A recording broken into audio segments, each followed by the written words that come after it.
안녕하세요. 네, 예.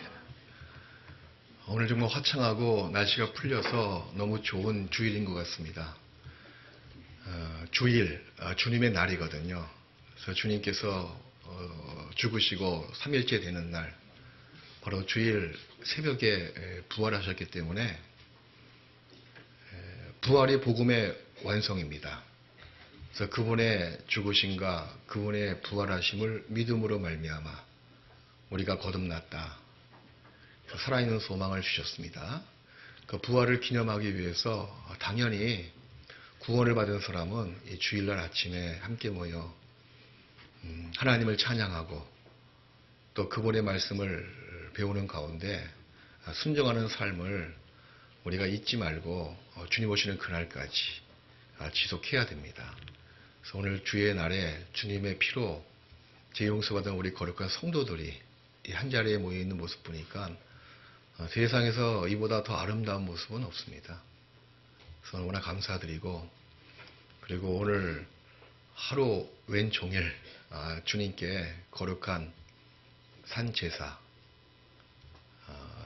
영적인 제사, 신령한 제사를 드렸으면 합니다. 사실 하나님께서는 그런 자를 찾으세요. 신령과 진정한 예배를 드리는 자를 늘 하늘을 위해서 살펴보시고 찾으십니다. 그러니 우리를 늘 기뻐하시고 주목하시고 관심을 가지시고 이 가운데 또 주께서 함께 하십니다. 같이 기도하시겠습니다. 우리를 사랑하시고 거룩하시고 자비로우신 우리 주 하나님 아버지, 사망에 처한 우리 영혼을 구원하시고 우리의 더럽고 추악한 모든 죄를 십자가 위에서 도말하시며 영원히 속죄해 주신 놀라우신 사랑과 은혜로 인하여 진심으로 감사를 드립니다. 은혜 위에 은혜를 더해 주시는 주님의 말씀을 믿고 구원받은 이후에 이 땅에 살아가면서도 늘 하늘 위에서 내려오는 신령한 은혜를 또한 주시고 또한 우리가 깨닫고 받고 감사함으로 이 땅에 살아갈 수 있도록 인도하시니 또한 감사를 드립니다. 이제 저희들 이 땅에 살아가면서 늘 하나님을 아버지라 부르며 그 아버지의 모든 축복을 받고 사는 저희들에게 늘 감사와 영광을 아버지께만 돌리기를 간절히 원합니다. 구원받은 저희들 남아있는 삶이 결코 헛된 삶이 되지 않도록 보호하시고 하나님의 뜻이 하늘에서 이루어진 것처럼 이 땅에서도 온전히 성취될 수 있도록 우리를 통해서 역사해 주시옵소서. 비록 연약하고 무지하고 또 거룩되지 못한 많은 부분이 있더라도 한량없는 자비와 긍휼로서 우리를 대접하시고 또 우리를 맞아주시어서 주님의 능력으로 또 주님의 성품을 더욱더 닮아가는 저희가 되게 하시고 그로 인해 우리 교회를 통해서 주님이 계획하신 모든 선한 일들이 온전히 성취될 수 있도록 역사해 주시옵소서. 구원받은 저희들 아직까지 주 안에서 이루지 못한 마음의 소원들이 있습니다. 사랑하고 또 불쌍한 우리 가족들, 구원받지 못한 가족들 한 사람 한 사람 다 구원받게 하시고 또 우리의 속사람이 날로 날로 변화받아 거룩한 모습으로 주님의 형상을 닮아가게 하여 주시옵소서. 주님 앞에 설 때까지 이 두 가지 우리의 마음의 소원이 온전히 이루어질 수 있도록 역사해 주시옵소서. 특별히 서울 중랑교회를 더욱더 사랑하시고 은혜 베풀어 주시어서 우리 교회가 바라고 구하고 원하는 모든 것들이 주 안에서 온전히 이루어질 수 있도록 역사해 주시옵소서. 더 많은 영혼들이 구원받아 하나님께 영광이요 또 우리에게 큰 보람과 기쁨이 되게 하시고 구원받은 식구들 더 몸된 교회 가운데서 온전한 그리스도에 합당한 제자의 삶을 살아갈 수 있도록 인도하여 주시옵소서. 오늘 주님의 거룩한 날에 주님의 거룩한 보혈로 구원받은 거룩한 성도들 또 한자리에 모였습니다. 필요한 말씀을 내려주시고 그 말씀을 통해서 우리의 속사람이 더 굳게 세워질 수 있도록 인도하여 주시옵소서. 부족한 입술 주께서 함께해 주시고 합당한 말씀만이 증거될 수 있도록 도와주시옵소서. 우리를 언제나 사랑하시는 예수 그리스도의 이름으로 기도드리옵나이다. 아멘. 구약성경 에스라. 에스더가 아니고 에스라입니다. 에스라 9장을 찾으시겠습니다.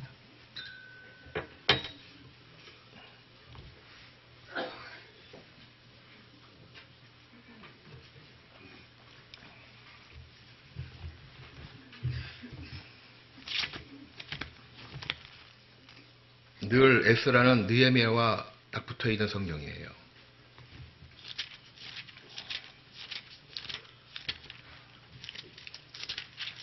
에스라 9장을 보시겠습니다.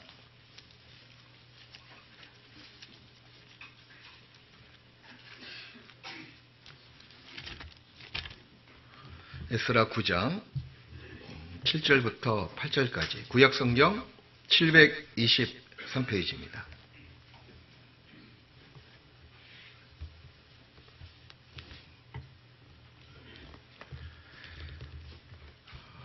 칠 절은 제가 혼자 읽고요. 8절은 우리 같이 읽으시겠습니다. 7절을 우선 보시겠습니다.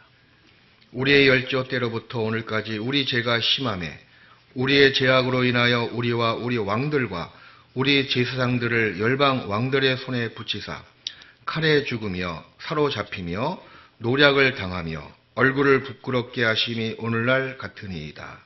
이제 우리 하나님 여호와께서 우리에게 잠깐 은혜를 베푸사 얼마를 남겨두어 피하게 하신 우리를 그 거룩한 초소에 박힌 목과 같게 하시고 우리 눈을 밝히사 우리로 종노릇 하는 중에서 조금 소송하게 하셨나이다.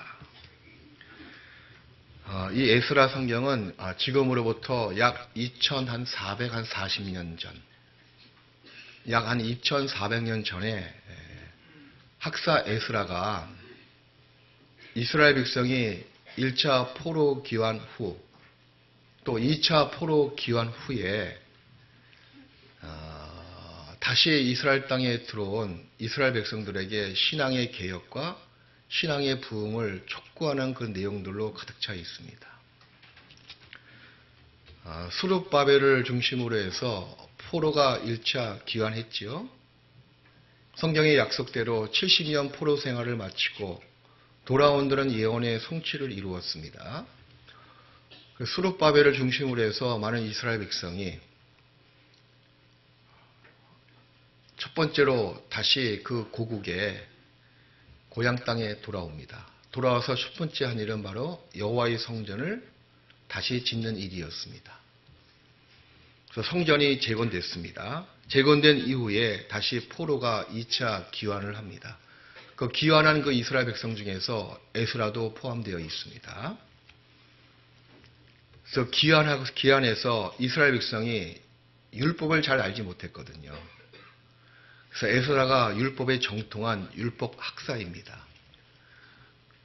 그래서 에스라가 이스라엘 백성의 생활을 보니 너무 기가 막혀가지고 말을 못할 지경에 큰 이스라엘 백성이 제약 가운데 있었습니다. 다른 신들을 섬기는 이방 여인과 혼인도 하고 율법을 알지 못하는 거로 율법대로 행하지 못하는 모습 가운데서 에스라가 기가 막혀서 9장 첫 부분에 그런 말씀이 나와 있거든요. 이스라엘의 현재의 모습을 보니까 너무 기가 막혀서 이럴 수가 있을까. 그렇게 징계를 받고 성전이 완전히 박살나고 포로 생활까지 하고 다시 귀환했는데 그 옛날 합당치 못한 죄로 인한 벌을 기억하지 못하고 다시 똑같은 죄에 빠져있는 지금의 이스라엘 백성을 보니 너무 기가 막혀서 주저앉습니다.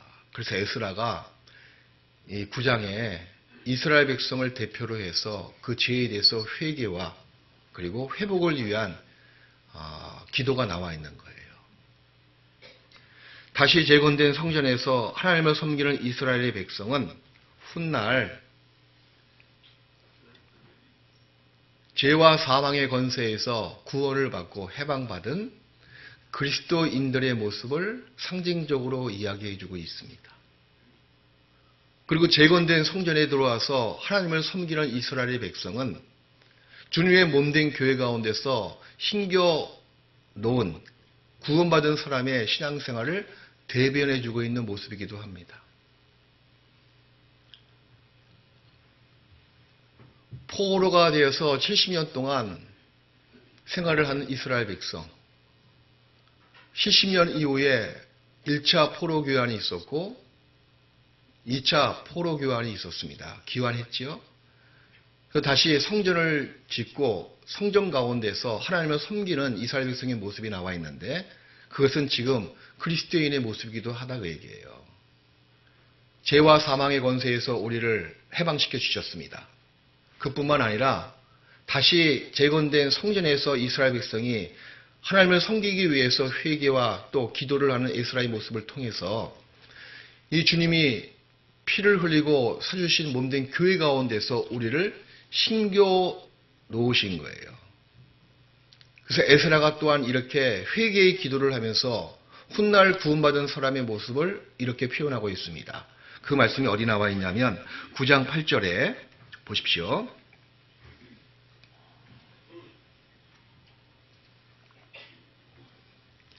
이제 우리 하나님 여호와께서 우리에게 잠깐 은혜를 베푸사 얼마를 남겨두어 피하게 하신 우리를 훗날 그리스도인들을 대표하고 있죠. 물론 여기는 이스라엘 백성, 성전을 세우고 하나님을 섬기기 위한 그 이스라엘 백성을 이야기하고 있습니다. 우리를 그 거룩한 처소에 박힌 목과 같게 하시고 거룩한 처소에 박혀있는 목과 같게 하셨다. 우리를 구원하시고 주께서 교회 가운데서 박아놓으신 목과 같게 하셨다라고 이야기해도 틀리지 않습니다. 구원받은 사람은 이 몸된 교회 가운데서 박혀있는 못입니다. 그날 이스라엘 백성이 다시 재건된 성전 가운데서 거룩한 처소에 박혀있는 못처럼 훗날 예수의 피로 죄 용서받고 세상에 살고 있는 우리를 뽑아서 그분의 몸된 교회 가운데 심겨놓은 그리스도인을 이야기하고 있는 거예요. 그리스도인들은 다 못입니다. 우리가 구원받기 전에도 못이었어요, 사실은. 근데 구원받기 전에는 어떤 못인지 아십니까? 녹슨 못이었어요. 그 녹슨 못이 주님의 손과 발에 찔리게 했습니다. 우리가 구원받기 전엔 예수님을 십자가에 박은 녹슨 못이었습니다. 그래서 이사야서 53장 5절 말씀에도 그가 찔림은 우리의 허물을 인하며 그가 상함은 우리의 죄악을 인함이라. 그가 찔림은 우리의 허물 때문에, 우리의 죄와 허물 때문에 그분이 십자가에 찔렸다고 말씀하시는 거예요. 우리의 녹슨 못이 그분의 손과 발을 찔리게 만들었습니다. 구원받지 못한 상태의 모든 사람은 예수님은 십자가에 박혀서 죽게 만든 녹슨 못이었습니다. 그런데 구원을 받은 다음에는 그 녹슨 못이 놀랍게도 큰 새로운 피조물처럼 새로 창조된 신령한 못으로 바뀌게 된 거예요. 어떤 못이냐면 거룩한 처소에 박혀있는 못처럼. 곧 그 말은 주님의 몸된 거룩한 교회에 우리를 심겨두시고 딱 박아놓은 못처럼 그렇게 우리를 교회 가운데서 주님께서 박아놓으셨습니다. 구원을 받은 다음에 우리는 그분의 거룩한 처소에 박혀있는 못들입니다. 올해 우리 교회의 슬로건 저 보이지 않습니까? 굳게 하라. 굳게 하라. 이 못이 벽에 딱 박혀 있을 때는 정말 굳게 박혀 있어야 된다는 거예요. 그래야지 못을 박은 주인의 마음을 흡족해 할 수가 있습니다. 그래서 구원받은 사람 그리스도인이 구원을 받은 이후에 그분의 몸된 교회 거룩한 처소에 박혀있는 거룩한 못이라 그러면 그 못이 어떤 상태, 어떤 모습을 유지해야지만이 못을 박아놓으신 우리 주님의 마음을 시원케 하고 유쾌케 하며 또 명쾌하게 흡족해 해드릴 수가 있을까요? 못의 역할은요, 뭔가 사용하기 위해서, 물건을 걸어두기 위해서 어떤 목적을 가지고 못이 박혀 있는 겁니다. 근데 못이 자기의 위치, 자기의 역할을 잘 수행하기 위해서는 잘 박혀 있어야 된다는 거예요. 네? 잘 박혀 있는 것이 못이 당연히 해야 할 일이며 자기의 목적을 하기 위한 준비된 모습입니다. 그래서 잘 박혀 있는 못은 결코 움직이지 않습니다. 이것은 무엇을 이야기하고 있습니까? 우리의 신앙을 이야기하고 있는 거예요. 구원을 받은 사람은 그분의 몸된 교회 가운데 다 박혀있는 못들이라면 어떤 못은요? 흔들리지 않는 못이 있습니다. 주인은 당연히 흔들리지 않는 못에 액자를 걸어 놓는다거나 사진을 걸어 놓는다거나 물건을 걸어 놓는다거나 뭔가 사용 용도를 아주 기분 좋게 원만히 다 사용할 수가 있을 거예요. 우리 구원받은 각자를 주님께서 몸된 교회 가운데 못으로 박아 놓으셨는데 여러분의 신앙은 어떠합니까? 잘 박혀있는 못처럼 든든히 고정시켜 놓고 있습니까? 아니면 반면에 흔들리는 못처럼 흔들리는 못을 보면 주인은 늘 불안하다는 거죠. 그래서 흔들리지 않는 신앙이 정말 필요합니다. 그의 부르심과 그의 택하심을 굳게 하라. 굳게 하기 위해서는 당연히 못이 흔들리지 않는 것처럼 구원을 받은 우리가 주님을 섬기는 그 신앙생활이 결코 세상 통파에 왔다리 갔다리 흔들려서는 결코 안 됩니다. 흔들리는 신앙을 가진 사람에게 하나님께서는 무슨 일을 못 하신다는 거예요. 흔들리는 그 못에 어떤 물건을 걸어둘 수가 있겠습니까? 필요 없는 거 아니겠어요? 흔들리지 않는 신앙, 잘 박혀있는 못의 모습이기도 합니다. 골로새서 2장을 보시겠습니다.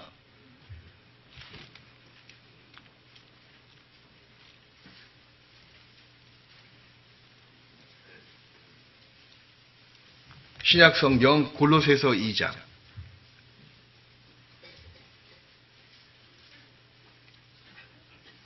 2장 6절부터 7절까지 말씀을 보시겠습니다.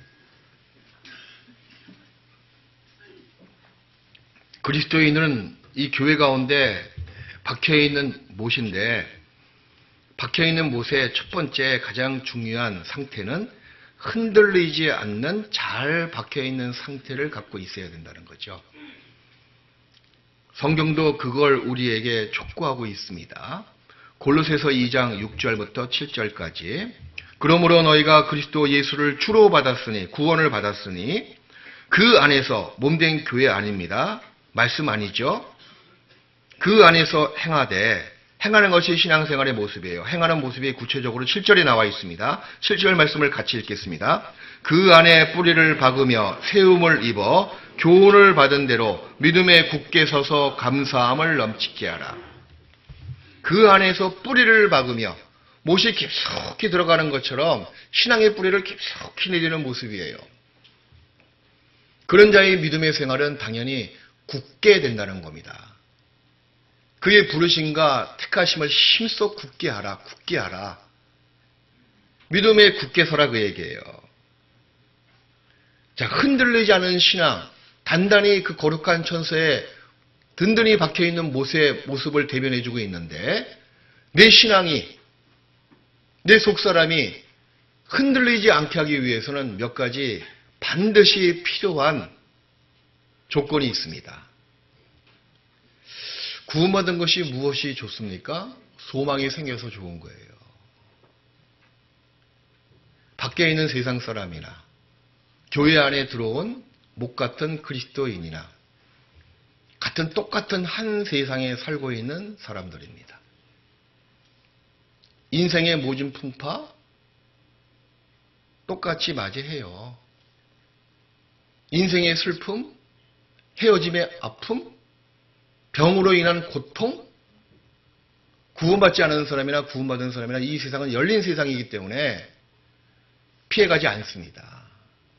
그런데 똑같은 상황, 똑같은 세상, 똑같은 고통, 환난 중에 있다 손 치더라도 구원을 받은 사람은 그 가운데서 그것을 모두 타파하고 이길 수 있는 소망을 가진 사람들이에요.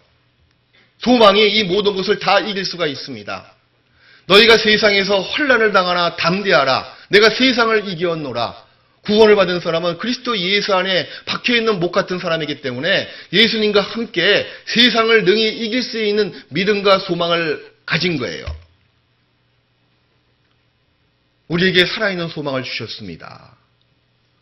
구원받은 것이 그 소망 때문에 너무 감사한 거예요. 이길 수 있는 능력이 내 안에 있습니다. 우리 영원히 변치 않는 살아있는 소망의 약속을 받았잖아요. 죽음아 너희 이기는 것이 어디 있느냐, 사망아 너희 이기는 것이 어디 있느냐. 우리 그리스도 예수 안에서 그 죽음까지도 인생의 최후의 보루의 사건인 죽음까지도 우리가 이길 수가 있는 사람이에요. 무엇이 두렵게 우리 마음을 짓누를 수가 있겠습니까? 어떤 고통이 우리 마음을 어둡게 만들 수가 있겠습니까? 물론 육신적으로 슬픔도 있을 수가 있어요. 근데 슬픔이 그게 영원히 우리의 신앙까지 잡아먹지 못합니다. 왜 그런지 아세요? 구원을 받은 사람은 살아있는 소망을 가진 사람이기 때문에 그러합니다. 소망이 모든 세상 고통을 이길 수가 있고 위로받을 수가 있고 소망이 죽음 앞에서도 담대한 마음을 가질 수가 있는 거예요. 그것이 구원받지 못한 이방인들의 모습과 판이하게 틀린 모습이기도 합니다. 복음의 소망에서 우리가 결코 흔들리지 말아야 된다는 거예요. 단단히 박혀있는 모세의 모습처럼. 복음의 소망에서 흔들리지 마십시오. 골로새서 1장, 그 앞에 나와 있죠. 1장 23절 말씀입니다.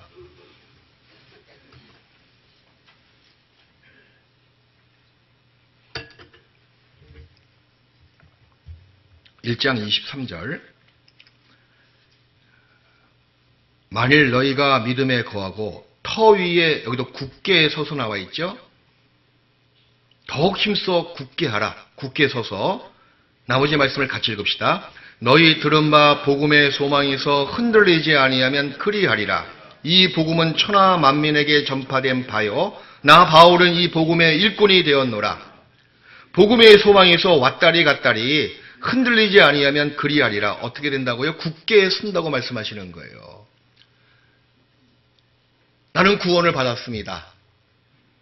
그것은 바로 복음의 소망을 갖고 있다 그 뜻이거든요.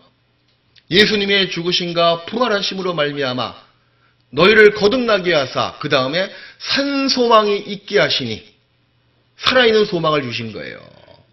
우린 죽어도 다시 살 수 있는 부활의 소망을 약속받았습니다. 이 약속이 얼마나 위로가 되는지 모르겠습니다. 사랑하는 우리 남편, 사랑하는 우리 아내, 사랑하는 내 분신인 가족들, 혹시 육신의 건강을 잃어서 이 세상을 이별하고 하직하더라도 물론 이별의 잠깐의 이별 때문에 슬픔이 임할 수가 있지만 그 슬픔이 내 전체를 잡아먹지 못합니다. 슬픔 가운데 그 슬픔을 능히 이길 수 있는 위로가 딱 올라온다는 사실이에요. 그 위로는 바로 소망이, 부활의 소망이 기초됐기 때문에 거기서 나온다는 거죠. 우린 죽어도 다시 사는 사람입니다. 너희가 나를 믿으면 죽어도 살겠고 살아서 나를 믿으면 영원히 죽지 아니하리라. 우린 부활의 소망을 가졌습니다. 또 영원한 기업의 소망을 가졌잖아요. 영원한 천국. 거기에 나를 가장 사랑하시는 예수님과 또 성부 되신 하나님이 함께 계시는 그곳에 우리가 들어가서 영원히 함께 산다는 사실이에요. 그리고 나를 그토록 사랑하시고 지금도 나를 위해서 보혜사가 되셔서 기도하시는 우리 예수님께서 곧 오십니다. 곧 오십니다. 우리 그날을 정말 학수고대하고 있는 사람들이에요. 재림의 소망. 우린 그런 날을, 약속받은 그날을 지금 기다리고 있는 겁니다. 어제보다 오늘 하나님께서는 하루 더 가까이 오십니다. 그 발자국 소리가 지금 내 귀에 들리고 있습니다. 그런 소망을 받은 그리스도인, 그리고 복음의 소망에서 결코 흔들리지 말아야 된다는 거죠. 소망의 기쁨으로 세상 모든 어려움을 우리가 인내할 수가 있으며 견딜 수가 있습니다. 그 앞에 나와 있죠. 골로새서 1장 11절.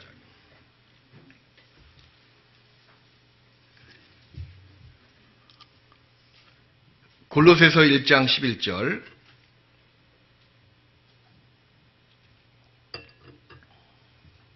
함께 읽어요. 그 영광의 힘을 조차 모든 능력으로 능하게 하시며 기쁨으로 모든 견딘과 오래 참음에 이르게 하시고, 이 말씀 가운데서 기쁨으로, 원인이 뭐냐? 기쁨이다 그 얘기. 어떤 기쁨이요? 소망의 기쁨입니다. 소망의 위로예요. 그런 소망으로 말미암아 모든 견딘과 견뎌나갈 수가 있습니다. 오래 참음에 이르게 하시고, 이 지혜로운 자는요, 위로 향한 생명길, 살아있는 소망의 길로 인해서 음부를 떠날 수가 있습니다. 그 잠언 15장 24절에 지혜로운 자는 위로 향한 생명길 때문에 아래에 있는 음부를 떠난다고 나와 있는 거예요. 그런 복음의 소망에서 결코 우리가 흔들릴 수 없습니다. 어려움이 있으시죠? 걱정이 있죠? 걱정, 염려 없는 가정이 있으면 한번 말씀해 보세요. 난 걱정 없다. 손 들어보세요. 한번. 다 신방 가보니 같이 눈물을 흘릴 수밖에 없는 아픔도 있고요. 그리고 가족사 때문에 마음이 찢어지고 상처받는 사람들 정말 특히 이 교회 가운데 많이 계십니다. 거기서 슬픔을 이기고 위로받고 격려받고 다시 힘차게 나갈 수 있는 근거는 바로 소망으로 말미암는, 살아있는 소망으로 말미암는 기쁨 때문에 여기 나와 있는 말씀처럼 견딜 수가 있는 거예요. 이길 수가 있습니다. 위로 향한 생명길 때문에 아래에 있는 음부, 세상의 모든 환난과 고통과 걱정과 염려와 그 역경을 우리가 능히 이겨나갈 수가 있는 그리스도인들입니다. 세상에 그런 사람들이 누가 있습니까, 여러분? 복음의 소망을 확실히 갖고 있는 사람은 그 믿음이 결코 흔들리지 않습니다. 어저께 상담한 청년이 정말 마음에 계속 남아요. 나이가 30살을 먹었대요. 근데 약간 좀 정신지체 장애가 있더라고. 저는 20살도 안 될 줄 알았더니 30살이라고 오늘 들었습니다. 계속 말씀을 듣고 어린이 천국잔치 말씀을 듣고 복음을 듣고 다시 복음을 확인하는 가운데 믿어진다고 얘기하더라고요.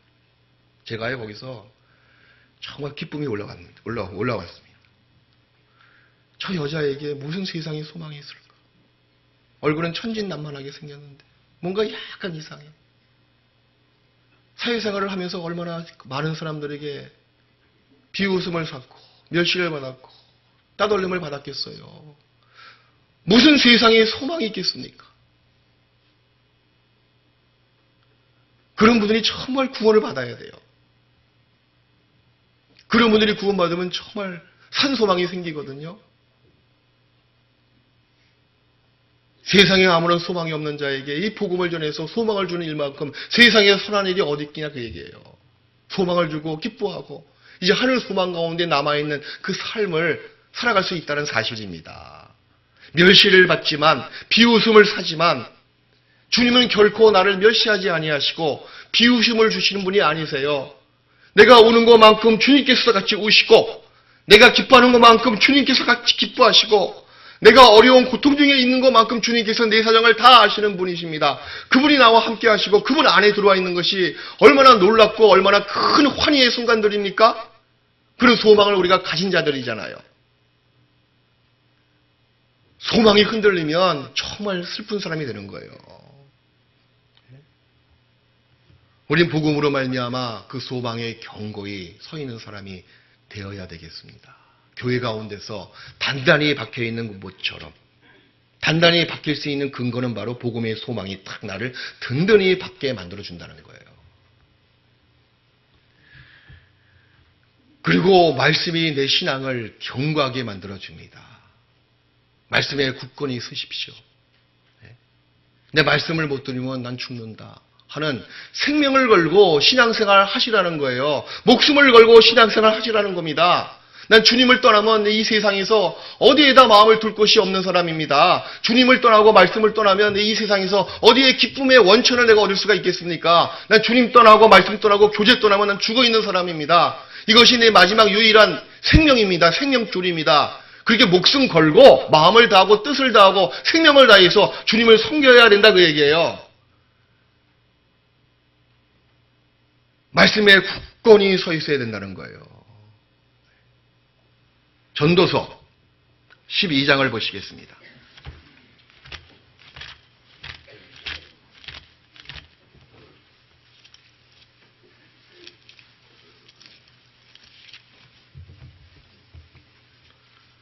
전도서 12장 11절.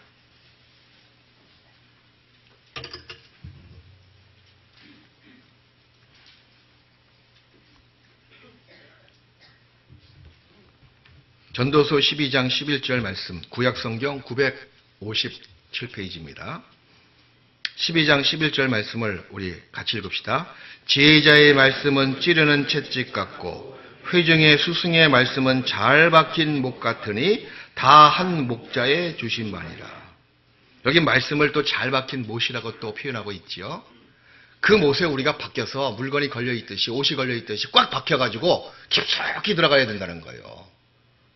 말씀이 내 생활에 내 삶의 척도가 되고 기준이 되고 말씀이 내 운명을 좌우한다는 마음으로 말씀을 가까이 하셔야 돼요. 말씀을 무시하는 것이 하나님을 무시하는 행태입니다. 말씀을 버리는 것이 그의 주신 성령을 버리는 큰 죄입니다. 말씀대로 행하지 않는 모습은 하나님을 존귀하게 여기는 모습이 아닙니다. 너희가 대접을 받고자 하는 대로 남을 대접하라. 우리가 하나님을 얼마큼 잘 대접해드리고 있습니까? 그것은 바로 말씀에 순종하는 모습이에요. 말씀에 순종하는 자를 하나님께서는 대접을 받으신 대로 우리를 똑같은 모습으로 존귀하게 높이십니다. 대접해 주신다는 거예요.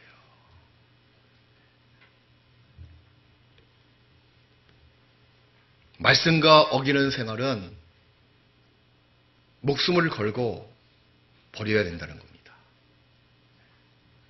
이건 진짜 사실이에요. 신앙도 죽어있는 신앙이 있을 수가 있고 구원을 받았지만 살았다 이름은 가졌지만 실상은 네가 죽은 자다라고 예수님께서 사대교회에게 다섯 번째 교회 사대교회에게 권고하신 말씀처럼 말씀을 들을 때 찔림을 받으십니까? 살아있는 신앙인의 모습이에요. 근데 아무런 찔림도 없고 또 같은 말씀이야? 또 주일날이야? 그런 식상하는 마음이 있습니까? 마치 호박의 침주기 모양으로 그런 모습은 죽어있는 신앙의 모습이에요. 여기 나와 있죠? 지혜자의 말씀은 찌르는 채찍 같고 채찍이 맞으면 얼마나 아파요. 말씀이 나에게 아픔을 주곤 합니다. 그래서 하나님은 가끔 말씀을 통해서 우리를 괴롭게 만드십니다. 그 희한하죠, 그죠? 나를 사랑하시는데 사랑하는 아들을 왜 괴롭게 만드실까? 좀 개팍한 아버지 아니에요, 혹시? 아닙니다. 그 괴롭게 하심이 아버지의 성실하심이세요. 우리를 온전케 만들기 위해서 말씀을 통해서 아픔을 주고 그리고 찔림을 주고 그로 인해서 우리의 벗지 못한 합당치 못한 허물들, 합당치 못한 관습들, 합당치 못한 나의 행위들, 합당치 못한 나의 습관들, 내 말과 행위 때문에 다른 형제의 마음에 상처를 주는 그 모든 합당치 못한 관습들, 습관들, 찌르는 말씀을 듣고 찔림 받아서 그 모든 것을 벗을 수 있는 능력이 생긴다는 거예요. 회개를 만들어 간다는 겁니다. 아무런 찔림이 없으십니까? 아무런 생활의 변화도 가져올 수 없습니다.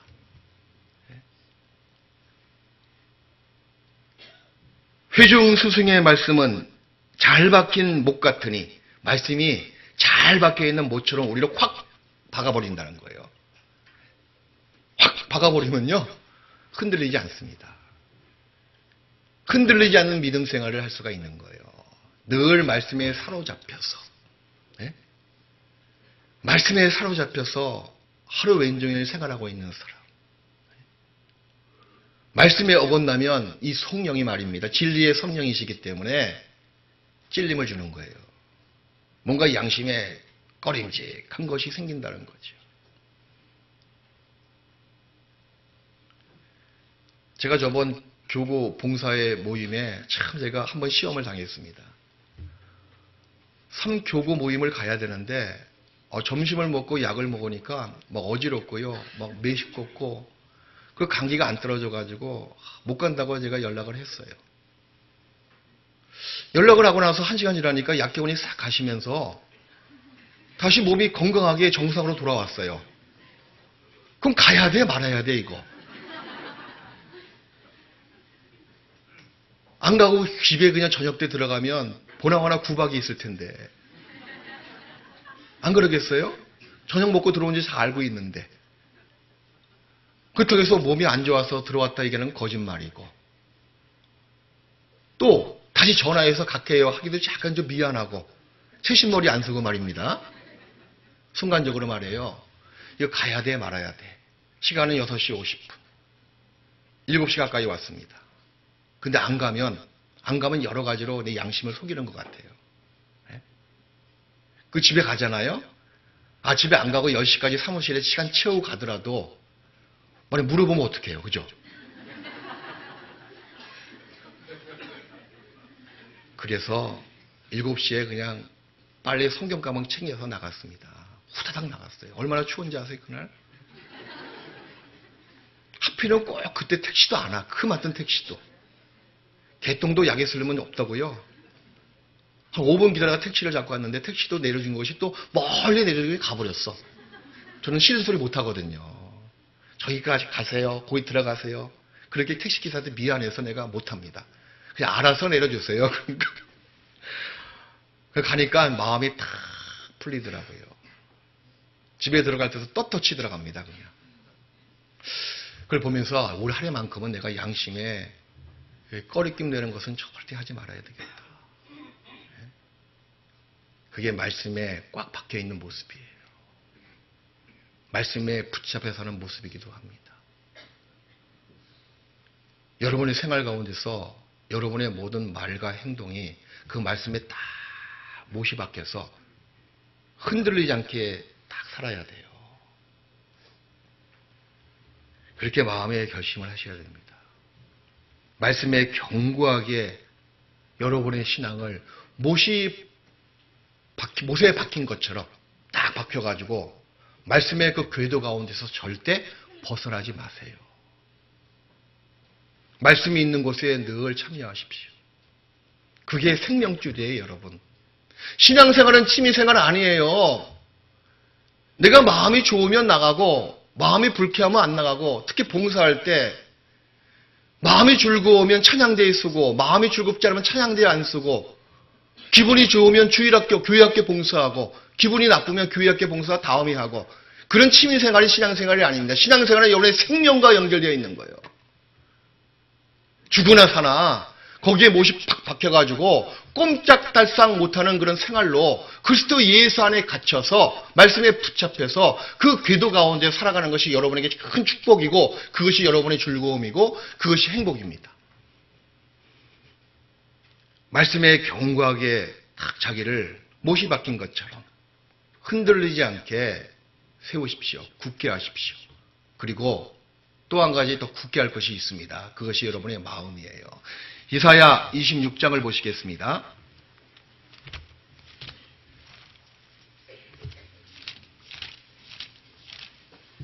이사야 26장 3절.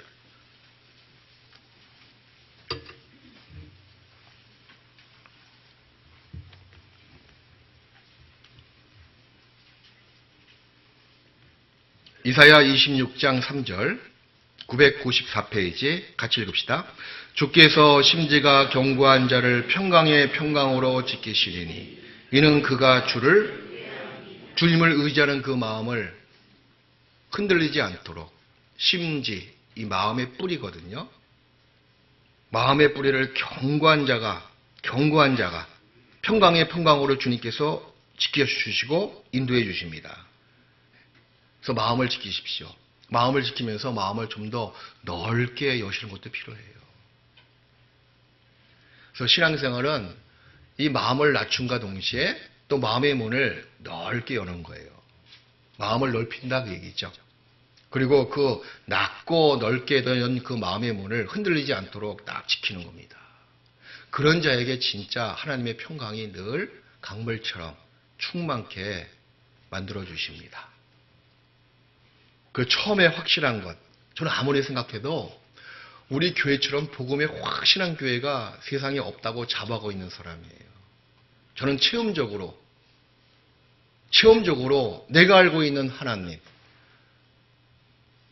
내가 믿고 있는 이 성경, 전 체험적으로 100%, 200% 확신스럽게 말씀드릴 수가 있습니다. 제가 며칠 전에 어떤 분하고 상담하는데 구구절절히 물어보더라고요. 심지어는 전도집회 자료가 그게 사실인지 아닌지 어떻게 아냐. 그러니까 제가 할 말이 없더라고. 거기까지는 제가 검증 안 해봤거든요. 네? 근데 그걸 여쭤보니까 참 대단하다. 맞다. 이거 좀 더 깊숙이 이 자료부터 검증을 해볼 필요성이 있다 하는 교훈도 받았습니다. 아주 논리정연하게 질문하는데 저도 논리정연하게 답을 할 수밖에 없거든요. 근데 그게 한계가 있는 거예요. 그래서 제가 마지막으로 이렇게 말씀드렸습니다. 그러면 저는 경험적으로 성경이 사실인 것을 입증할 수가 있습니다. 저는 선교사 경험을 통해서 하나님의 계신 것 입증할 수가 있습니다. 제 삶이 하나님의 계신 것과 성경의 사실성을 보여줄 수 있습니다. 그렇게 이야기합니다. 좀 주관적이고 그리고 신비적인 일일지 몰라도 전 제 체험적으로 정말 하나님이 계셔요.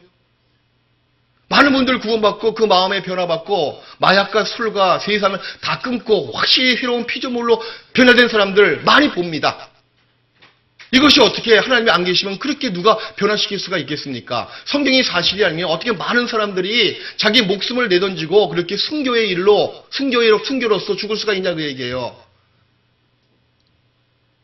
꼭 일일이 노아 방주가 여기 있습니다. 에덴 동산이 사실입니다. 이런 증거를 떠나서도 더 확실한 증거는 그리스도인들의 삶을 통해서 주님과 동행하는 그 삶 현장에서 체험적으로 증거할 수가 있는 거예요. 그러니까 유구무원이죠. 뭐. 긍정적인 마음을 가지면 모든 것이 긍정적으로 다 보인다는 거예요. 우리의 삶 속에서 하나님이 계시잖아요. 무슨 증거가 더 필요 있습니까? 우리 삶 속에서 천국이 보이지 않습니까? 소망이 보이지 않습니까? 우리 삶 속에서 성경이 정말 사실인 것을 인정하지 않습니까? 그런 자신도 없으세요? 그런 확신도 없으세요? 아닙니다. 우린 다 큰 확신 가운데 지금 주님을 섬기고 있는 그리스도인들이에요.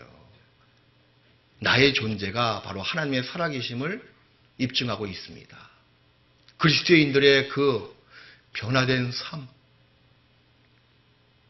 구원받지 못한 영혼들을 향한 그 뜨거운 눈물로 나오는 사랑, 그것이 바로 예수님을 증거하고 있습니다. 무슨 증거가 더 필요하겠냐 그 얘기예요.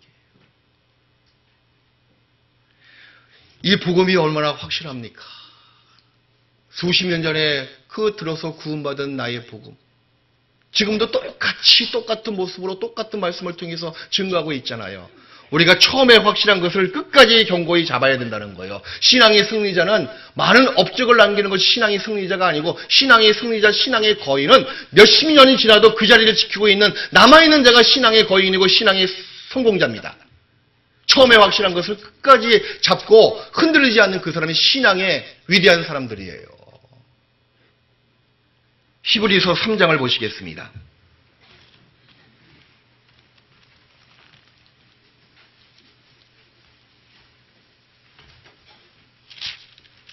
히브리서 3장 14절.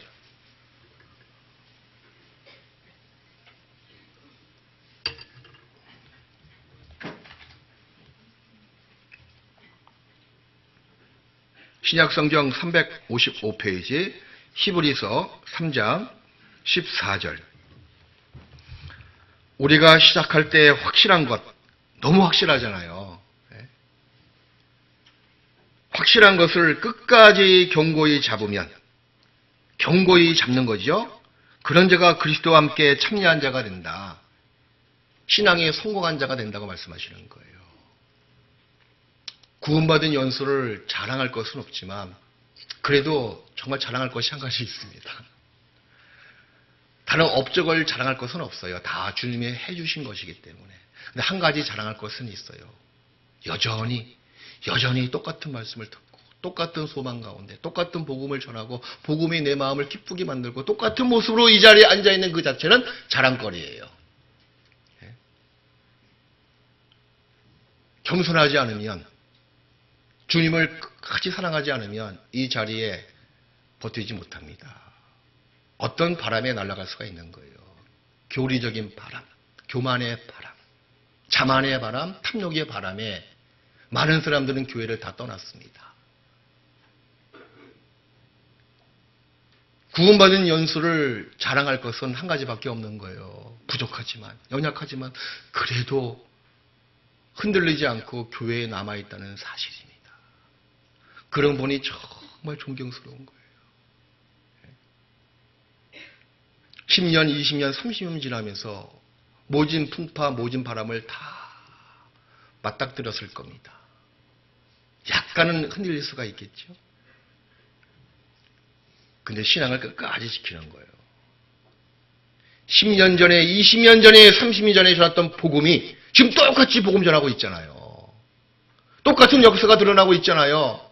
날마다 지금 중랑교회에 계속 구원받고 있습니다, 여러분. 막 기뻐하는 모습, 눈물 흘리는 모습, 그 눈물은 그전에 나의 눈물이었습니다. 기쁨의 눈물도 나의 눈물이었고, 그 환희 가운데 주님을 사랑한다고 고백하는 것도 그전에 나의 고백이었습니다. 우린 똑같은 소망으로 똑같은 믿음 가운데 똑같은 기쁨과 똑같은 간증을 가지고 신앙생활하고 있는 한 그리스도인들이에요.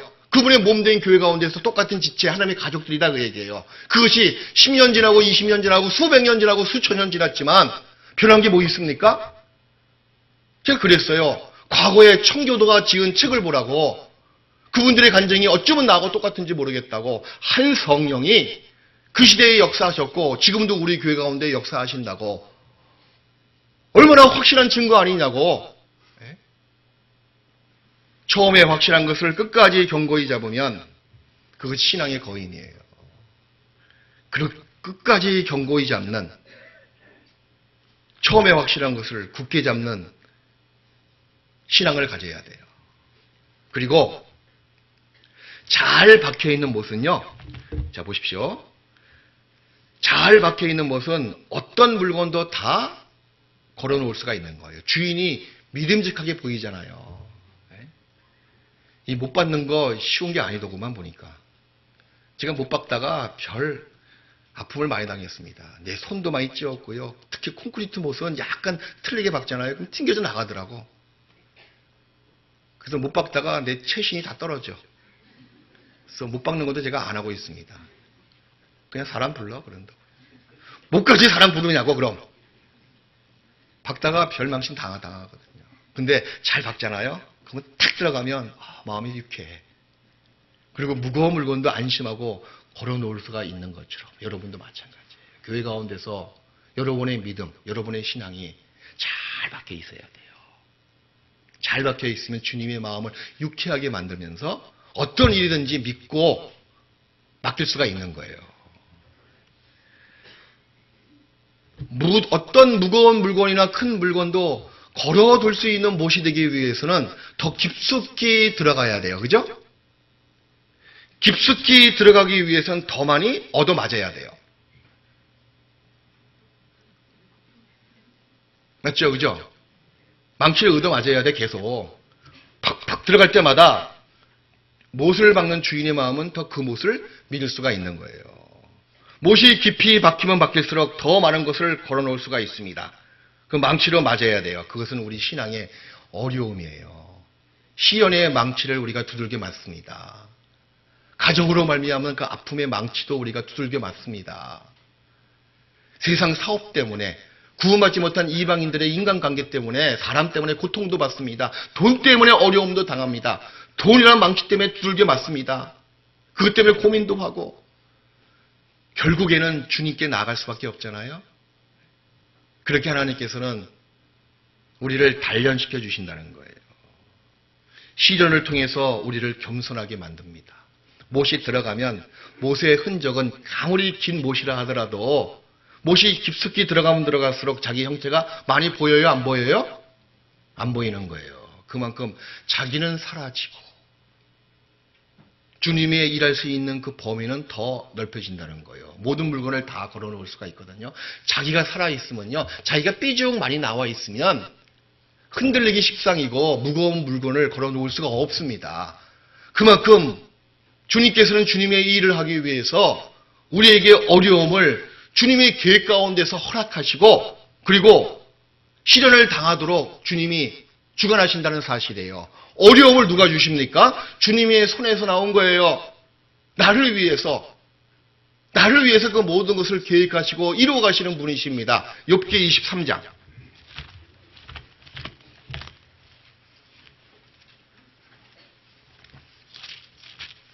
욥기 23장.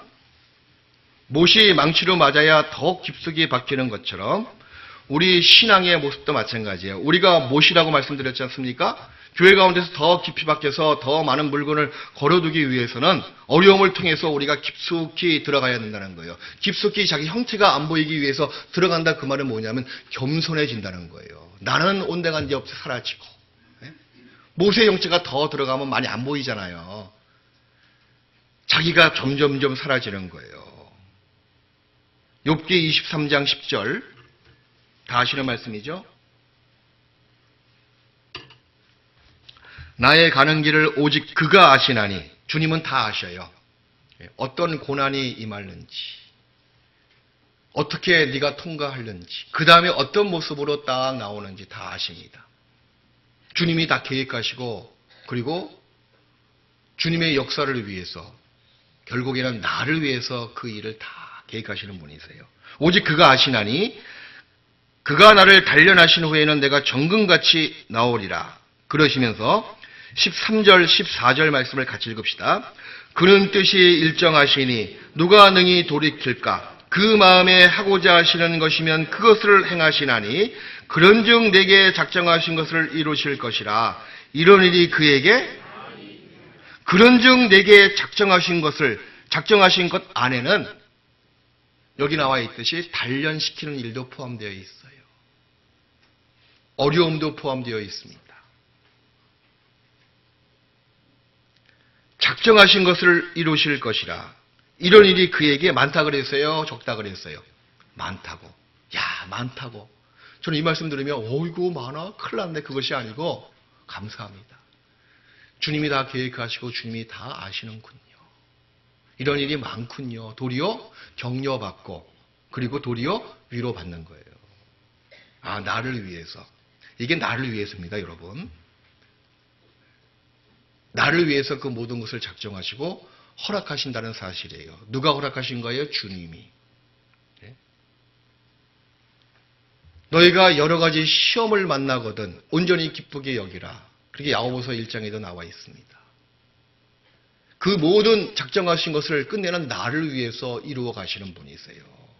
우리 어려움을 통해서 고난과 역경을 통해서 겸손을 배웁니다. 반드시 그리스도인은 고난의 그 학과를 넘어야지만이 겸손의 학급에 들어간다는 사실이에요. 못이 칵 두들겨 막을 때 얼마나 아프겠어요. 그 망치 소리 나고 못이 들어갈 때마다. 들어가면 들어갈수록 못은 더 견고한 못이 되고 쓸모 있는 못이 되고 그리고 자기 형체가 많이 안 보인다는 사실이에요. 겸손입니다. 겸손을 배우고 싶으십니까? 겸손해지고 싶으십니까? 그러면 단련도 받으셔야 돼요. 시련을 통해서 우리를 겸손하게 만들고 든든한 신앙을 가질 수가 있습니다. 이사야서 26장을 보시겠습니다.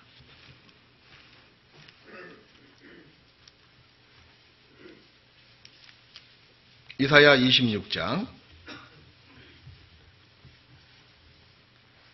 11절부터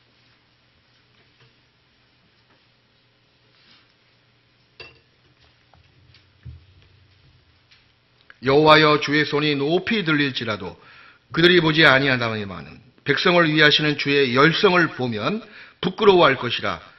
나를 향하신 주님의 열성이 어떤 열성이냐면 그 모든 작정하신 것을 나를 위해서 이루어 가신다 그 얘기예요. 그게 성실이거든요. 불이 주의 대적을 사르리이다. 12절 말씀 같이 읽읍시다. 여호와여 주께서 우리를 위하여 평강을 베푸시오리니 주께서 우리의 모든 일을 우리를 위하여 주께서 나를 위하여 작정하신 것을 이루어 가시는 분이시다. 작정하신 그 일이 뭐냐면 여기는 우리를 위한 일들이에요. 단련도 결국에는 나를 위해서 주님이 허락하시는 일들이에요. 겸손을 배워야지만이 상급과 영광이 주어지거든요. 자기를 부인해야지만이 주님의 합당한 그리스도의 제자로서 주님을 쫓아갈 수가 있거든요. 자기가 살아있는 사람은 주님께서는 주님의 일을 맡길 수가 없습니다. 못이 많이 튀어나오면 어떤 무거를 마음 놓고 걸어놓을 수 없는 것처럼 못이 두들겨 맞아서 쑥 들어갔을 때 무거운 어떤 물건도 다 걸어놓을 수 있는 것처럼 나 자신이 주님의 말씀에 의지해서 시련을 통해서 단련을 통해서 얻어맞고 점점점 나 자신이 없어지는 가운데 나는 죽고 예수님만 살아있습니다. 나를 부인하고 내 십자가를 지고 날마다 주님을 쫓아가는 그 사람을 통해서 주님은 큰 역사를 맡기신다는 사실이에요. 그래서 하나님은 우리의 걸음을 인도하십니다. 그 인도하시는 걸음은 끝내는 나를 위해서 인도하신다는 사실이에요. 우리가 그 걸음을 인도하시는 주님의 손길을 뿌리치고 마다하면 안 됩니다. 주님은 나를 성실하게 사랑하시고 모든 은혜의 축복으로 주시는 분이시거든요. 그 은혜의 축복을 받기 위해서는 가끔은 우리의 신앙의 길이 굽은 길로 갈 수도 있어요. 내가 굳게 한 것을 누가 곧게 펼 수 있겠느냐. 가끔은 가시밭길 길을 통과할 수가 있습니다. 왜 단련이 있어야지만 영광과 상급을 얻기에 합당한 자로 나올 수가 있거든요. 못이 얻어맞아야지만이 더 쓸모있는 못이 되는 것처럼 우리도 신앙생활 속에서 많이 얻어맞습니다. 사람 때문에 얻어맞죠. 특별히 교회 가운데서 형제 자매 사이에서 사소한 것도 마음에 상처를 받고 사소한 것도 마음에 문제가 돼서 어려울 수가 있습니다. 그 이유가 뭘까요? 이방인들에게 그렇게 욕 얻어먹어도 그런 거 하다고 넘어가는데 교회 가운데서 욕을 얻어먹으면 교회 나올 수 있을 것 같아요? 이럴 수가 있어? 하고 그 상처는 굉장히 깊습니다. 그 이유가 뭐냐면 사랑하는 대상에게 무시를 당하고 사랑하는 대상에게 욕을 얻어먹고 말에 상처를 받으면 그 상처는 오래 간다는 사실이에요. 그래서 가족관계가 무서운 겁니다. 집안에서 육신적으로 가족관계도 무서운 거예요. 엄마한테 아빠한테 말 한마디가 잘못하면 평생을 갈 수가 있습니다. 입술에 3초, 5초가 마음에 30년, 50년 간다는 말이 있잖아요. 왜 가족에게 맞는 상처가 우울증을 유발시키고 회의감을 불러일으키냐 그 얘기예요. 왜 사랑하는 대상이거든요. 엄마, 아빠, 동생 사랑하는 대상이잖아요. 내가 의지하고 사랑하는 대상에게 상처를 받는 말을 들으니 그 상처는 더 깊게 남아있는 거예요. 교회 안에서도 마찬가지예요. 그만큼 조심해야 돼요, 우리가. 내가 사랑하는 대상이 누구예요? 교회거든요. 그 형제 자매거든요. 나를 위해서 기도할 수 있는 대상, 내가 기도해 줄 수 있는 대상이 형제 자매인데 그 형제 자매의 말과 행동 때문에 상처받으면 이거요, 정말 힘든 겁니다. 그만큼 우리가 조심해야 되고 그만큼 우리가 더 거룩하게 주님의 형상을 닮아가는 모습으로 나가야 돼요. 그러기 위해서는 의도 터집니다. 주님께서 허락하시는 거예요. 그 걸음을 주님께서 인도하시거든요. 사람의 걸음을 하나님이 인도하십니다. 고난의 길로 인도하시는 경우도 있고 굽은 길로 인도하시는 경우도 있어요. 그것을 여러분이 스스로가 자기 의지를 발동해서 걸음을 멈추면 안 됩니다. 이런 믿음이 있어야 돼요. 그래, 이것도 나를 위해서 주님의 성실하심이다. 지금 내가 괴롭지만 결국에는 나를 위해서 다 해주시는 일이다. 주님의 성실하심이 너무 사무친 모습이다. 라고 믿음을 가지고 나가셔야 된다니까요. 시편 119편.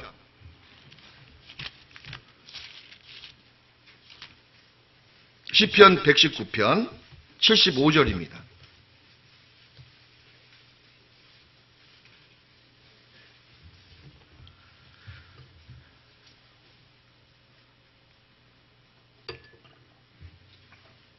시편 119편 75절 함께 읽읍시다. 여호와여 내가 알거니와 주의 판단은 의로우시고 주께서 나를 괴롭게 하심은 성실하심으로 말미암음이니이다. 여호와여 내가 알거니와 누가 이렇게 기록했더라고 책에 보니까 사람의 모든 죄는 다 용서받지만 남아있는 죄는 무지라고 무지. 그 말이 맞는 것 같아요. 구원받지 못한 사람도 안 믿기 때문에 안 믿는 것은 모르기 때문에 주님의 사랑이 무엇이고 은혜가 무엇이고 십자가의 도가 무엇인지를 깨닫지 못하기 때문에 알지 못하기 때문에 무지하기 때문에 지옥 가는 것처럼 구원받은 그리스도인의 세계 교회 안에서도 마찬가지예요. 하나님의 속성을 알지 못하기 때문에 오해하고 신앙에 실족하는 경우가 많이 있습니다. 내가 왜 이렇게 어렵지? 내가 왜 이렇게 마음에 괴로움이 있지? 이거 어떻게 된 거야? 내가 아는 하나님은 늘 나를 위해서 즐거운 것들, 좋은 것들, 기쁜 것들만 주시는 하나님인 줄 알았더니 그게 아닌가 봐. 이게 오해입니다. 오해. 성경은 이렇게 나와 있지 않습니까? 여호와여 내가 알거니와 이 시편 기자는 하나님에 대해서 무엇을 알았습니까? 주의 판단은 의로우시고 판단은 의로우신데 주께서 지금은 나를 괴롭게 하심은 성실하심으로 말미암았다. 나를 위해서 모든 것을 계획하시고 나를 위해서 결국에는 선을 이루어 가시고 축복을 주시는 분이시다. 그것만큼은 변치 않는 거예요. 과정은 하품이 있습니다. 나를 왜 괴롭게 하시지? 그래. 이걸 통해서 주님께서 내가 알지 못하는 신비스러운 축복과 신비스러운 영광과 기쁨을 주실 것이야. 왜? 하나님은 의로우신 분이시기 때문에. 하나님은 선하신 분이시기 때문에 그 아는 것이 확고한 믿음으로 굳어 있어야 돼요. 그거 흔들리지 않습니다. 혹시 병이 걸려도 마찬가지예요. 네? 몸이 괴롭습니다. 이거 왜 그럴까? 하나님 이게 뭡니까? 라고 원망해서는 안 돼요. 어차피 이 세상은요. 내세를 위한 준비된 세상이에요. 어차피 이 세상은 내세의 영광과 상급을 주기 위한 시험 무대입니다. 내가 죽든지 살든지 이 일을 통해서 내게 상급이 주어지면 우리가 마다할 리가 없습니다. 우리 그것을 위해서 존재하고 있는 사람이거든요. 내게 사는 것이 그리스도니 내가 죽는 것도 유익함이라. 죽는 것도 유익하다 그 얘기야. 죽는 것도 내게 상급이 주어지고 영광이 주어지면 죽는 것도 유익하다고 사도 바울은 고백했습니다. 이것은 모든 그리스도인의 간증이고 고백이 되어야 됩니다. 사는 것도 유익하죠? 죽는 것도 유익한 거예요. 왜? 그 일도 하나님께서 우리를 위해서 다 성실한 하나님께서 의로우신 여호와께서 우리를 위해서 준비하신 하나의 일련 과정이기 때문에 그렇습니다. 결국에는 우리를 위해서 신령하고 영원하고 신비스러운 영광과 상급을 주신다는 거예요. 죽음을 통해서 그 영광이 주어진다면 당연히 죽어도 유익하다 그 얘기예요.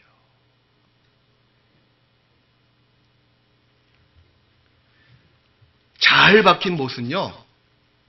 그 다리에 아무리 세월이 흘러도 그대로 박혀 있습니다. 사람이 빼려고 해도 빠지지 않아요. 가끔 우리가 인테리어 공사할 때 그 먼저 있는 그 건축 자재 나무 같은 거 다 뜯어내잖아요. 뜯어내가지고 몽골 같은 경우는요. 그 뜯어내가지고 못이 아까워서 못을 다 뺍니다. 또 다 못이 박혀 있잖아요. 어떤 못은 정말 안 빠져. 네? 그것처럼 주님이 교회 가운데서 우리를 다 못가 같게 하시고 고정된 못으로 박아 놓으셨는데 주님이 뺄 때까지 우리가 스스로가 빠지기를 힘쓰고 튀어나오면 안 된다는 거예요. 주님이 뺄 때까지 그 자리에 계속 버티고 있어야 돼요. 주님이 우리의 발걸음을 인도하시거든요. 하나님은 사람의 길을 주목하시고 모든 걸음을 감찰하시거든요. 우리가 교회 가운데서 봉사에 직분받던 것도 마찬가지예요. 내가 싫어서 안 하고 내가 좋아서 하고 그런 모습은요, 지극히 육신적인 모습이에요. 주님이 하라 그러면, 주님이 이것을 부탁하면 예 하고, 주님이 박힌 그 자리에 그대로 있어야 돼. 주님이 뺄 때까지. 우리의 머리는 없습니다, 여러분. 우리의 머리는 구원받고 나서 주님께 다 바친 사람들이에요. 머리를 잘라서 다 바친 거예요. 교회의 머리 대신 주님께 우리의 생각, 우리의 자존심, 우리의 계획 다 바친 겁니다. 그것이 우리에게 유익이에요. 왜? 주님이 선하신 분이시거든요. 우리에게 결코 손해보게 안 하신다는 겁니다. 신앙생활의 평강과 기쁨은요, 자꾸 나 자신을 죽여나가는 거예요. 이상하게 나 자신이 올라오잖아요. 내 생각이 올라오고 내 고집이 올라오면요, 마음의 평강이 깨지더라고. 마음이 어두워집니다. 그래, 나는 틀릴 수 있는 사람이야. 내 온고집 갖다 버려야 돼.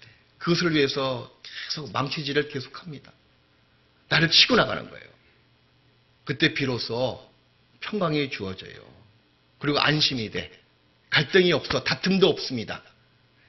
육신의 소욕이 올라올 때마다 때려잡는 거예요. 옛날 오락실에 가면 밖에서 있는 오락실이 두더지 잡는 거 보셨죠? 100원 넣고 그 두더지가 머리가 탁탁 올라오잖아요. 그 망치 가지고 막 때려박습니다. 그죠? 그거 안 해보신 것 같아요, 다들. 그거 보면서 신앙이 그런 모습이다 싶어요. 육신의 정력이 올라올 때마다 말씀 가지고 탁 때려버리는 거예요. 쏙 들어가죠? 또 안 나옵니까? 또 이쪽에서 나와. 이생의 자랑이 올라오는 거예요. 또 망치 가지고 또 두들겨 팹니다. 쏙 들어가죠? 그럴 때마다 뭐가 올라가요? 점수가 올라가잖아요. 상급이 쌓이는 거예요. 네? 마음이 아프죠. 자존심도 때려서 집어넣고 하고 싶은 말 주님을 바라보는 가운데 하지 않고 마음에 응어리가 생기는 것이 아니고 도리어 마음에 평강이 생깁니다. 한쪽 마음에서는 나는 뭐냐? 나는 왜 매일 양보만 하고 손해만 봐야 되지? 그런 마음이 올라오지만 이것이 낫다. 주님이 기뻐하신다. 마음의 갈등과 다툼이 없어지는 거예요. 형제 자매 사이에서도 마찬가지예요. 가끔 상처의 말을 듣습니다. 그래도요, 그래, 나는 부족한 사람인데 저분이 나보다 낫지. 저분이 나보다 잘하지.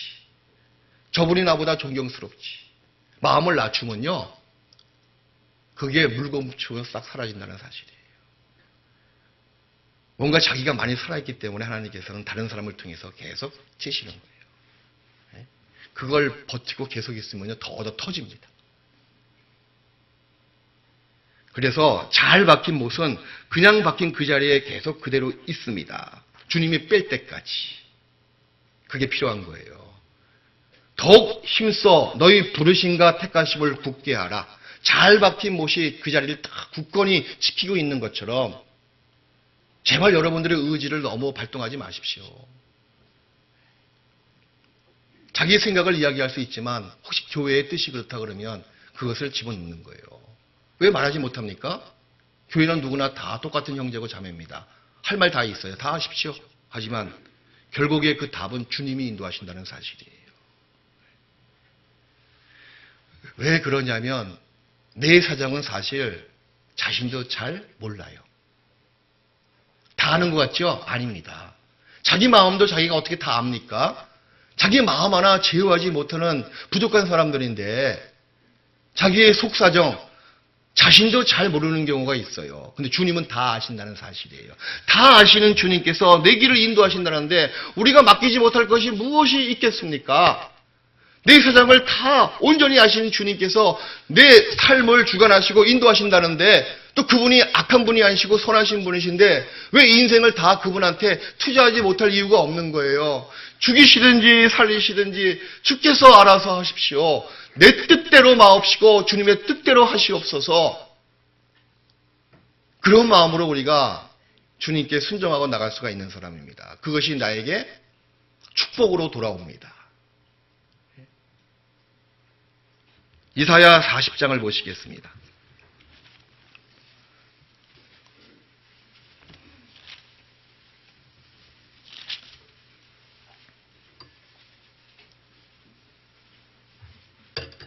이사야 40장 27절.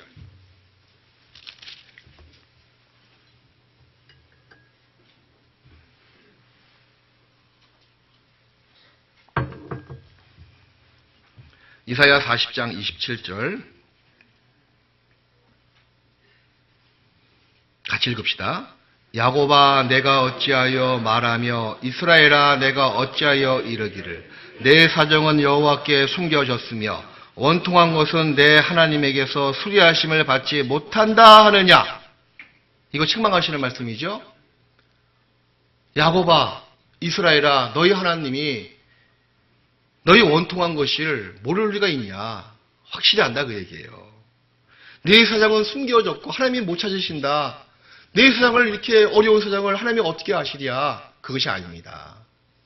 다 아신다고 도리어 강조하고 있는 말씀이에요.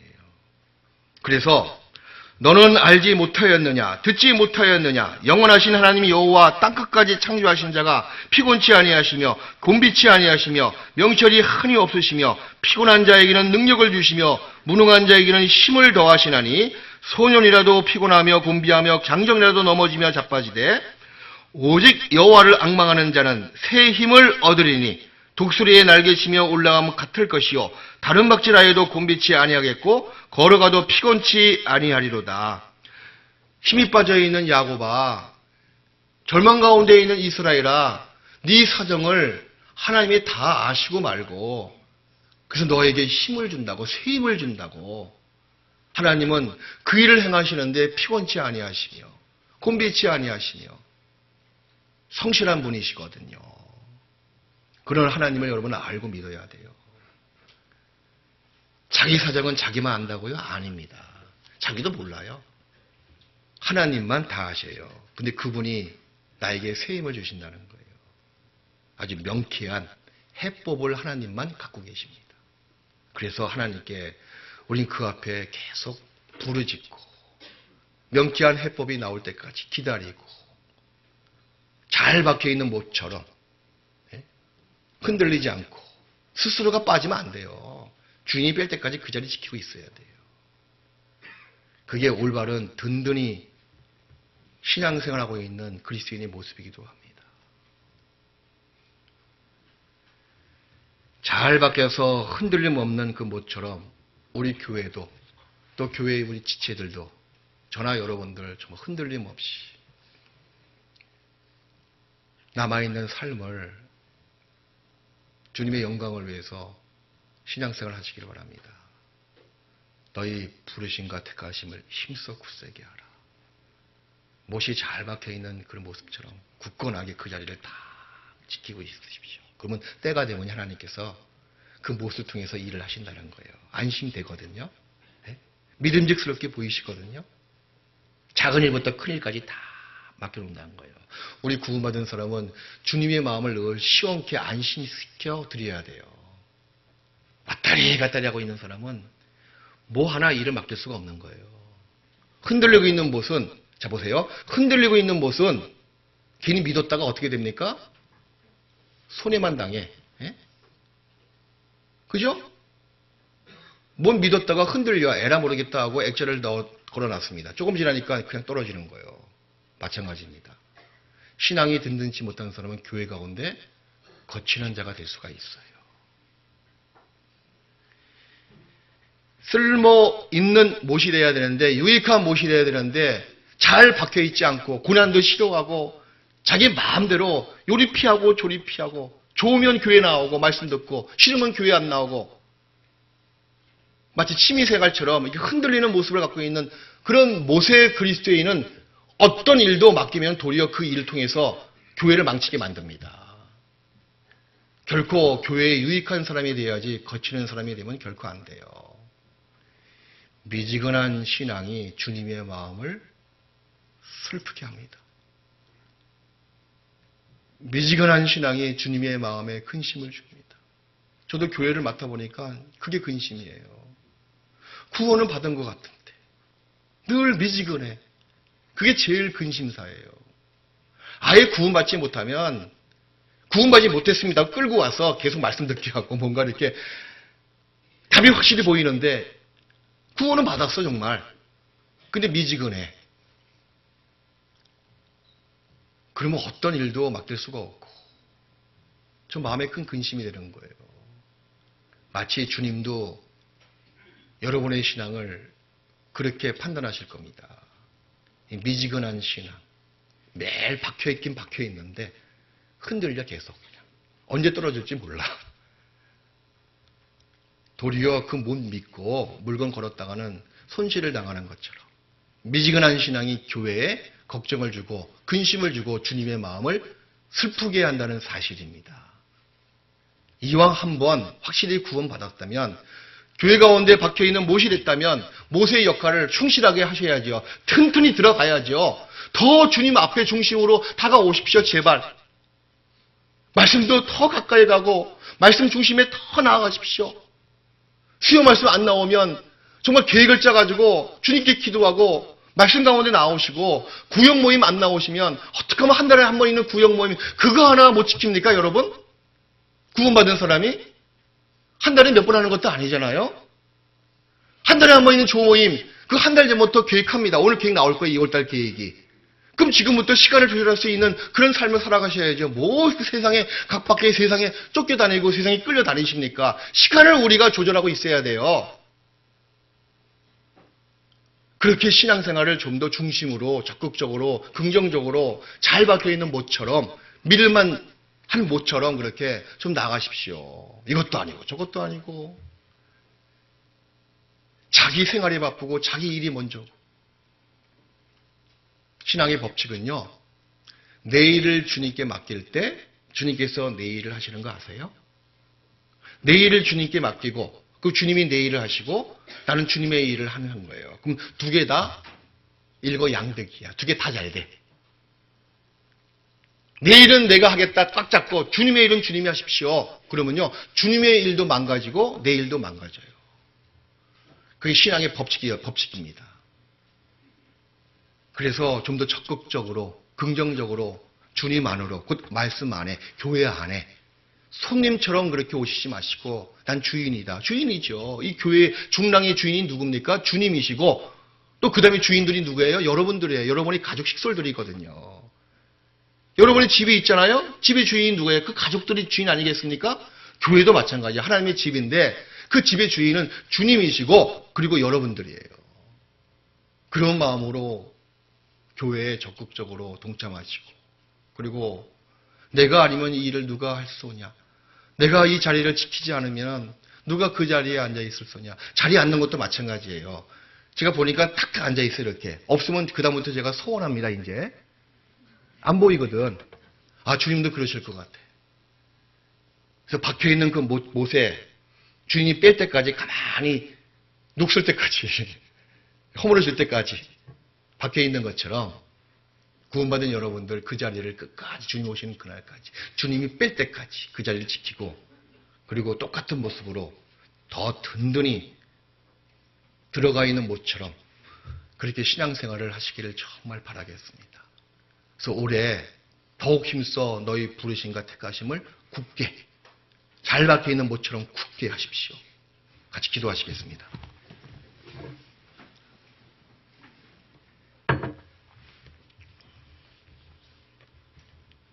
능력이 많으신 우리 주 하나님 아버지, 우리를 구원하시고 주님의 몸된 교회 가운데 잘 박혀있는 못처럼 두게 하신 거 정말 감사드립니다. 주인이 잘 박혀있는 못을 귀하게 보고 또 믿고 여러 가지 물건을 걸어두는 것처럼 우리의 신앙이 교회 가운데서 잘 깊숙이 박혀 있어서 주님이 저희를 통해서 많은 일을 하실 수 있도록 도와주시고 교회를 사랑하고 주님을 사랑하는 가운데 더 깊숙이 주님 안으로 들어갈 수 있도록 도와주시옵소서. 흔들리는 못처럼 우리의 미지근한 신앙이 주님의 마음을 슬프게 합니다. 우리의 흔들리는 신앙이 주님을 걱정스럽게 만듭니다. 그런 죄를 범하지 않도록 우리를 더욱더 단단히 든든하게 세워 주옵소서. 특별히 서울 중랑교회 올 한 해 동안 부흥이 일어나고 그 옛날 종교개혁, 신앙의 부흥의 운동이 있었던 것처럼 주님이 이 가운데서 크게 역사해 주시고 우리의 그토록 염원하고 있는 마음의 소원들이 올 한 해 다 성취될 수 있도록 인도하여 주시옵소서. 이후의 모든 교제 주님께서 함께해 주시고 또 멀리 해외에서 수고하시는 선교사들과 그의 가족들 영역 간에 합당한 은혜로 내려주시고 어려움이 없이 복음을 전할 수 있도록 주께서 함께해 주시고 붙잡아 주시기를 간절히 원합니다. 우리를 사랑하시는 예수님의 이름으로 기도했습니다. 아멘.